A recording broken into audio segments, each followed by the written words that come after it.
morning, Your Honors. Good morning. How are you this morning? I guess I'll start with introducing myself. I'm Kelly Rourke, and I've been practicing before the Florida courts for about 22 years. Ms. Rourke, you're going to need to speak up a little bit. You're very soft-spoken, and it's kind of hard to hear. I always sound louder to me, and I'm probably nervous, so I'm No, that's all right. lower. That's all right. It's just it gets a little hard sometimes in this room to hear, so speak up for us. Okay. Would you like to reserve any time for rebuttal? Yes, I think so. How much would you like? 5 minutes? Sure. Well, what do we have? We have 10 minutes? You have 10 minutes total. Well, let's say 3 then. Okay, you got it. Okay. Yeah, so basically I am, although I'm an attorney, I'm here on my own. Oh, they turned up the microphone now. I should speak slower or softer. I'm here on a foreclosure. I've actually had a number of investment properties that were foreclosed, and I didn't contest any. I'm contesting this one because there was an obvious fraud, and I feel like as an officer of the court, I just couldn't stand by it. And so I've pushed all the way through with this judge for several months and attempted to put attention to it, and he just didn't do it. So I'm here before you because of that, because I feel that it's our responsibility as the as officers of the court to do something when we're aware of a fraud. So basically, actually, and just to let you know, in the event that I'm successful in this, the property will actually pass to the second mortgage holder. So I'm really here, in a sense, in their best interest, because they're individuals, Miami residents, mother of 3 with her husband, basically. Now, didn't the trial court make a finding that you were served with the... There was a finding that I was served, but there also was absolutely no contrary finding that I wasn't given any notice in the case of the default, of the motion for summary judgment, of the final summary judgment. But basically, there had been nothing since the initial You have been a lawyer for a great many years. You ran a title company. Right. And you had written to the lender to say a hardship letter, essentially asking for a reformation of the loan and so on. And you did that a year and a half before you say you discovered that the property had gone to sale. I don't know if you remember what happened, but back in 2008 was when I think Stearns empire fell and a number of law firms fell. We have heard quite a bit about robo-signing and so on and so forth. So the point is that... Hang on a second. Okay, I'm sorry. Hang on a second. Excuse me.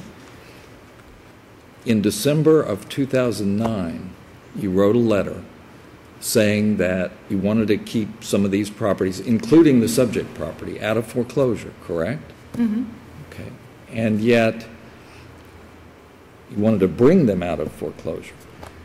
And yet, a year and a half later, in September of 2011, around the time of your birthday, because in your motion to vacate, you remarked it was right next to your birthday. It was on my birthday. That's why I noticed it. On your birthday. And then you discover that there's a sale. Right. Whereas, had they been sending notices either to the property address, which they should have been, instead of sending across the street, or had been sending to my address, which they had, which is evidenced by the fact that the bank was in communication with me. But you knew your properties are in foreclosure. You're a real estate lawyer. You ran a title company. And you want not only the trial court, but also us to subscribe to a notion that you weren't following the case, you weren't paying attention to it. Your Honor, I had several foreclosures, and frankly, I wasn't following. You're right, I wasn't following them. Yeah. But you were in communication because you state, and the record shows that you were trying to negotiate a short sale.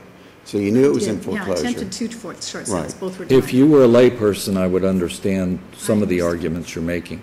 As a title company operator and as a lawyer, we don't give advice here, but I'll depart from that to say, be careful with what you are alleging and what you have alleged. I think the bar is always concerned about character and fitness. What you don't want to do is compound this terrible problem, because it was a terrible problem. It's a disaster in the real estate market here. You've suffered and so on. But there are lines about what you can tell a court about what you knew when you knew it. Your Honor, I'm not telling you a lie, and I wouldn't have any problem with standing behind everything I've said. You recall the due diligence requirement of getting a default vacated. You've learned about that, I trust. See, the thing was that at the point when basically what happened was I was served, I think. I'm not even sure I was served because, to be honest, my passport doesn't show I was in the country at that time. But because I had 2 different countrywide foreclosures simultaneously, and one of them I was served on.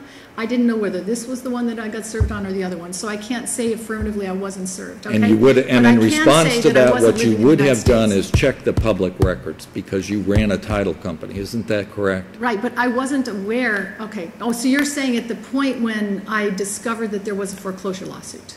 Yes. Okay, yeah, no, I didn't do that. See, I guess the Because I was difficulty, doing that attempt while I was still outside the United States. So when I came back to the United States, not too long after that was when all this took place. But nevertheless, I know you think I was a terrible person for not monitoring my foreclosures. There were a number of them going on at the same time. Ms. And Rourke, I was in a nobody state of thinks you're a disaster. terrible Nobody person. thinks you're But here's the problem. As a lawyer, if you're practicing law, you're keeping track of dozens of cases at the same time.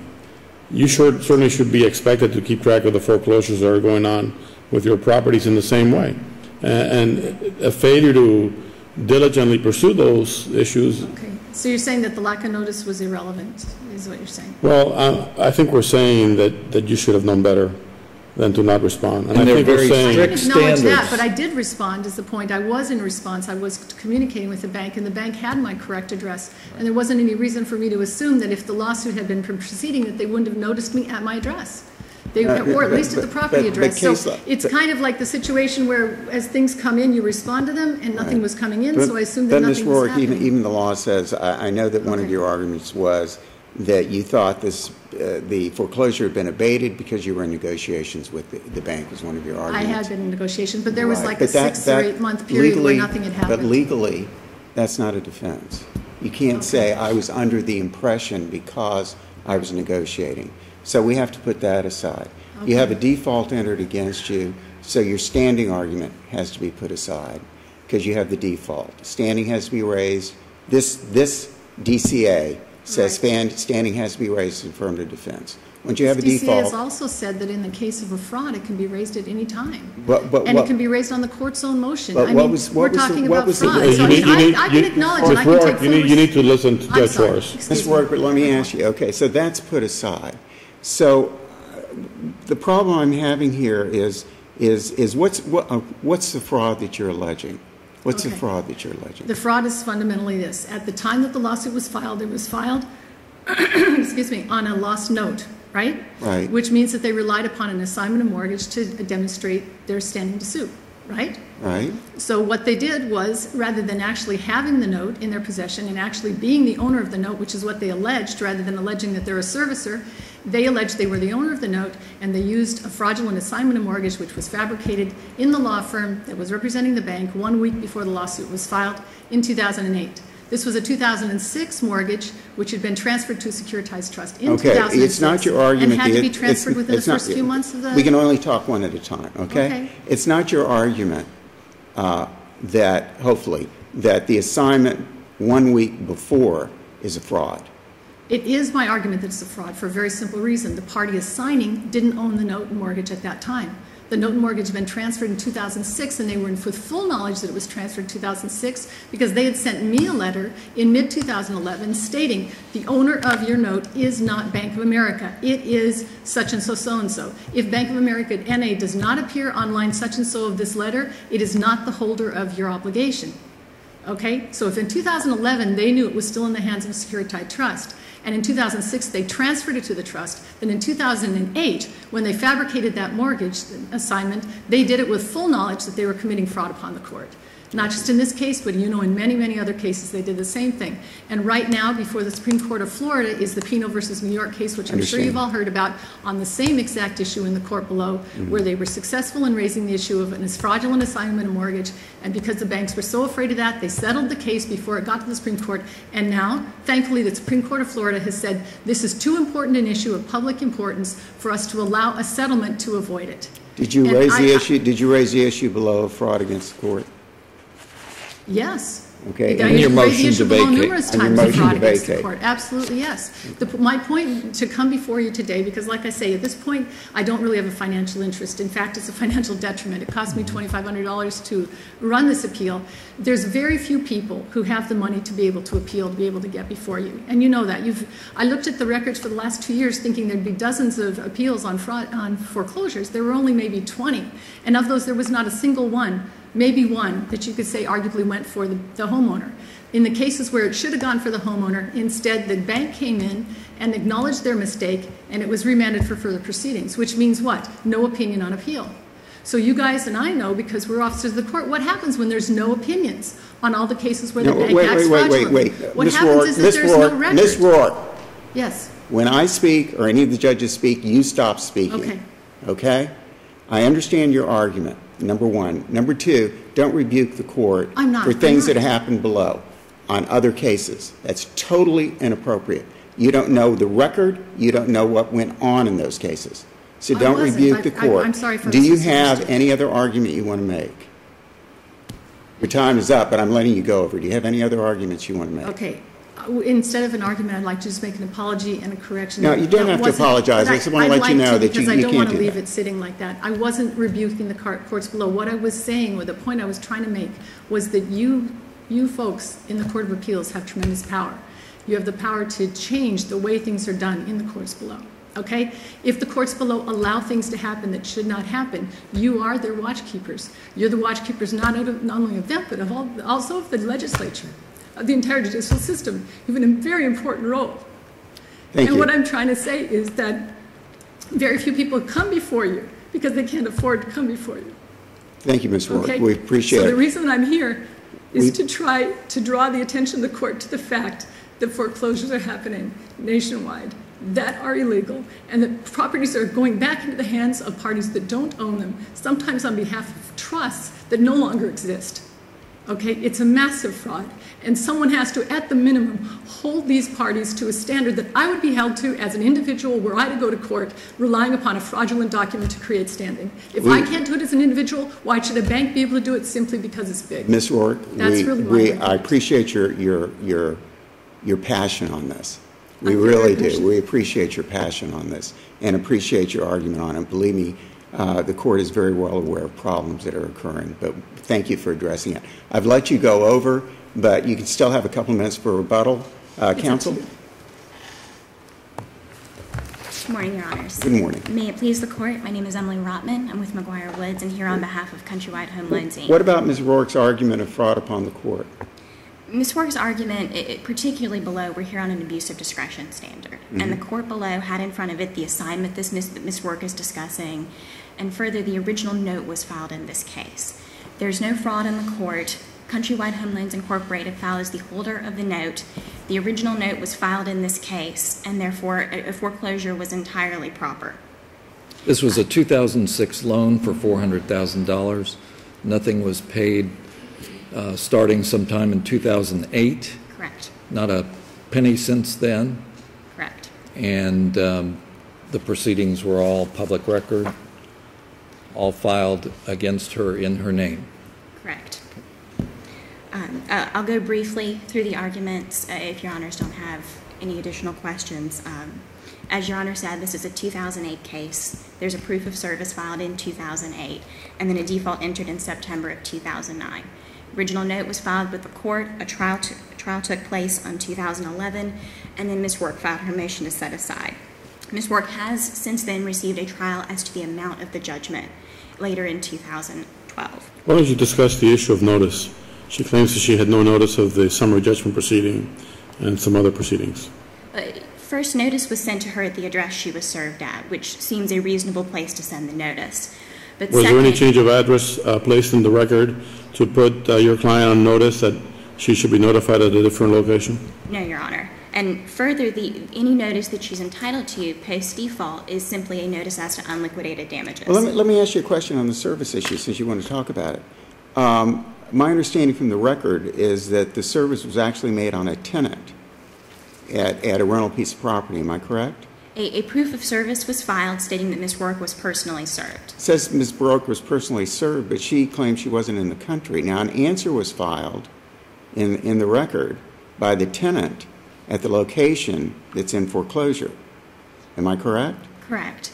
And the tenant sent a copy of that to Ms. Rourke in the certificate of service at another address, which I'm assuming was either an office or a home address. Am I correct on that? Correct. So your argument is, I mean, it appears to me that the person that was served even though Ms. Rourke claimed that she wasn't raising service of process below because she didn't have any proof, it sure looks to me, when you look at the record, that it was the tenant that was served and not Ms. Rourke personally. Your Honor, we're here on abuse of discretion, and the trial court had in front of it the statements by Ms. Rourke that she was not contesting personal service. I understand that. I understand that. His decision could not have been an abuse of discretion when she was stating she was no longer raising it.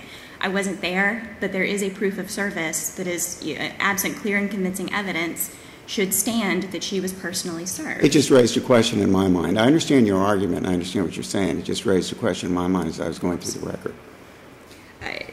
Turning to Ms. Rourke's second argument, it is one of fraud, but as Your Honors have noted, is essentially a standing argument. Standing has to be raised as an affirmative defense. It can't be raised for the first time on appeal or on a 1.54 motion. And at the lower court, she had to show clear and convincing evidence of a fraud to prove any sort of fraud, and here that has not been done. As such, the trial court's ruling, again, was not an abuse of discretion. He had an assignment in front of him, ballots on his face, but further, he had an original note in front of him.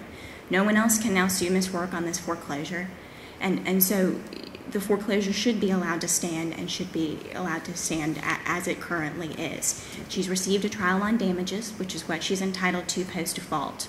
So any technical failure in notice is just that, and it's been corrected. There you go. Thank you, Your Honors. We'd ask that the judgment below be affirmed. Thank you very much, counsel. Ms. Rourke, do you a couple of minutes if you have any rebuttal? Yes, on the question of whether or not I presented as substantial evidence of fraud, what I presented was the original complaint, obviously saying that it was standing on a last note, and the fraudulent assignment, which was signed by Isabel Colleran. I found another assignment of mortgage that was also signed by her for a different lender. Okay, there was also the evidence that was presented to the court that her law firm had been disbanded due to fraud, right? And also I presented to the court an actual copy of the portion of the securitized instrument, which in fact was the owner of the note, based on the bank. I presented the bank's letter from 2011 stating that it was not the owner of the note.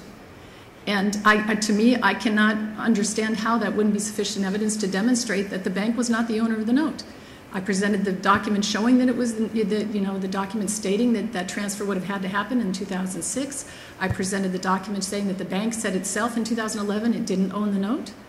Okay, and I presented an assignment that was attached to the complaint, signed by Isabel Colleran, saying the transfer happened in 2008 between MERS and Countrywide, which would have been impossible since MERS didn't own it in 2008.